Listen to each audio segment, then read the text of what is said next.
मित्रों नमस्कार। जय श्री राम। पुनः स्वागत है आप सभी लोगों का श्री रामचरितमानस पाठ में। मैं राकेश कुमार। चैनल पर नए हैं तो चैनल को सब्सक्राइब जरूर करें, बेल आइकन को दबाना ना भूलें। चलिए शुरू करते हैं आज का प्रसंग। श्री गणेशाय नमः।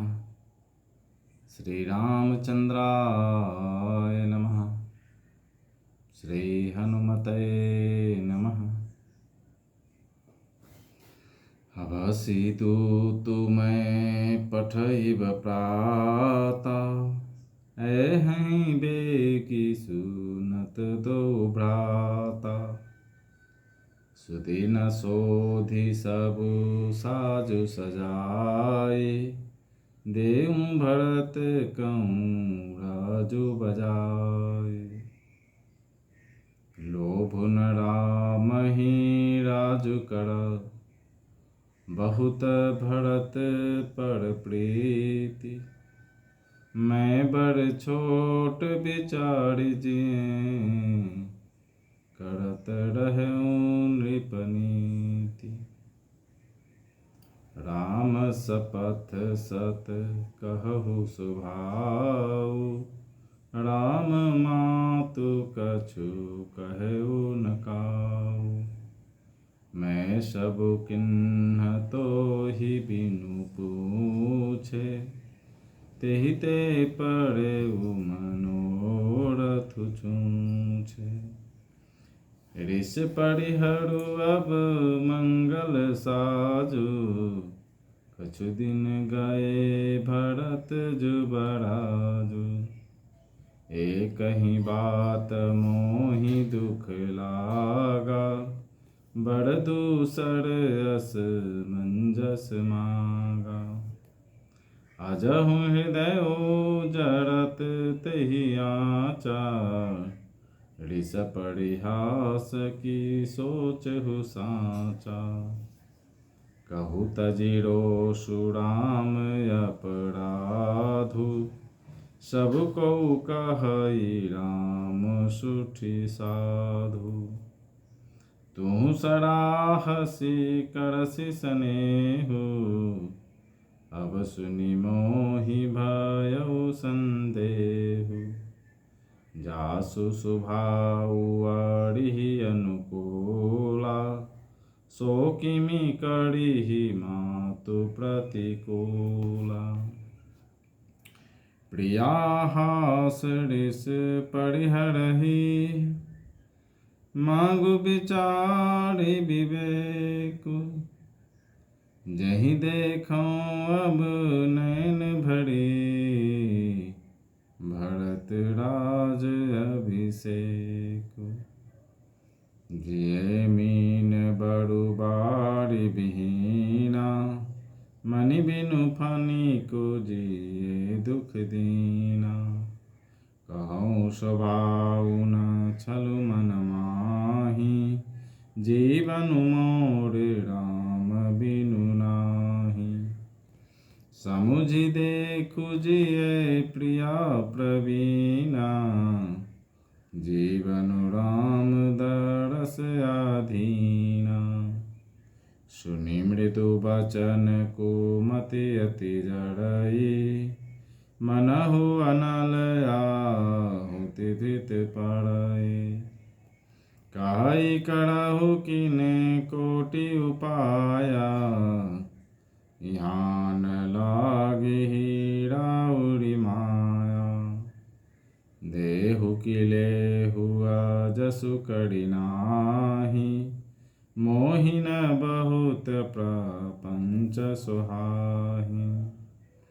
राम साधु तुम साधु सयाने, राम मातु भली सब पहिचाने। जस कौशिला मोर भले ताका, तस फलु नाही देव करि साका। होत प्रातु मुनि बेश धरी, जो न राम बन जाहि। मोर मरनु समुझिए मन माहि। अस कही कुटिल भई उठि ठाढ़ी, मानहु रोष तरंगिनी बाढ़ी।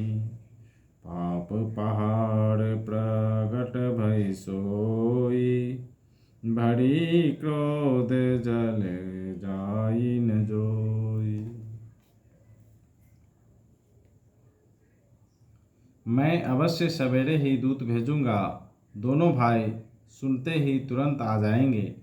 अच्छा दिन शोधवाकर सब तैयारी करके डंका बजाकर मैं भरत को राज्य दे दूंगा। राम को राज्य का लोभ नहीं है और भरत पर उनका बड़ा ही प्रेम है। मैं ही अपने मन में बड़े छोटे का विचार करके राजनीति का पालन कर रहा था। बड़े को राज तिलक देने जा रहा था। राम की 100 बार सौगंध खाकर मैं स्वभाव से ही कहता हूँ कि राम की माता कौशल्या ने इस विषय में मुझसे कभी कुछ नहीं कहा। अवश्य ही मैंने तुमसे बिना पूछे ये सब किया, इसी से मेरा मनोरथ खाली हो गया। अब क्रोध छोड़ दे और मंगल साज सस। कुछ ही दिनों बाद भरत युवराज हो जाएंगे। एक ही बात का मुझे दुख लगा कि तूने दूसरा वरदान बड़ी अड़चन का मांगा। उसकी आँच से अब भी मेरा हृदय जल रहा है। यह दिल्लगी में, क्रोध में अथवा सचमुच ही सच्चा है?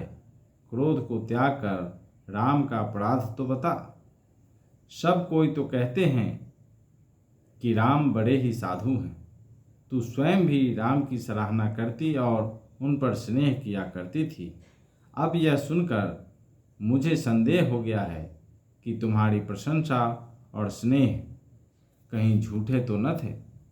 जिसका स्वभाव शत्रु को भी अनुकूल है, वह माता के प्रतिकूल आचरण क्यों करेगा?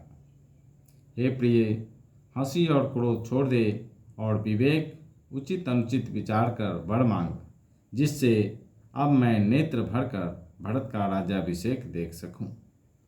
मछली चाहे बिना पानी के जीती रहे और सांप भी चाहे बिना मणि के दीन दुखी होकर जीता रहे, परंतु मैं स्वभाव से ही कहता हूँ, मन में जरा भी छल रखकर नहीं, कि मेरा जीवन राम के बिना नहीं है। हे चतुर्प्रिय, जी में समझ देख, मेरा जीवन श्री राम के दर्शन के अधीन है। राजा के कोमल वचन सुनकर दुर्बुद्धि कैकेयी अत्यंत जल रही है, मानो अग्नि में घी की आहुतियाँ पड़ रही है। कैकेयी कहती है, आप करोड़ों उपाय क्यों न करें, यहाँ आपकी माया नहीं लगेगी। या तो मैंने जो मांगा है सो दीजिए, नहीं तो ना ही करके अपयश लीजिए। मुझे बहुत प्रपंच नहीं सुहाते। राम साधु है, आप सयाने साधु हैं और राम की माता भी भली ही हैं। मैंने सबको पहचान लिया है। कौशल्या ने मेरा जैसा भला चाहा है, मैं भी साका करके याद रखने योग्य उन्हें वैसा ही फल दूंगी। सवेरा होते ही मुनि का वेश धारण कर यदि राम वन को नहीं जाते, तो हे राजन, मन में निश्चय समझ लीजिए कि मेरा मरना होगा और आपका अपयश। ऐसा कहकर कुटिल कैकेयी उठ खड़ी हुई, मानो क्रोध की नदी उमड़ी हो। वह नदी पाप रूपी पहाड़ से प्रकट हुई है और क्रोध रूपी जल से भरी है। ऐसी भयानक है कि देखी नहीं जाती। तो मित्रों, आज के लिए इतना ही। मिलते हैं कल फिर नए प्रसंग में। तब तक के लिए मुझे आज्ञा दें। जय श्री राम।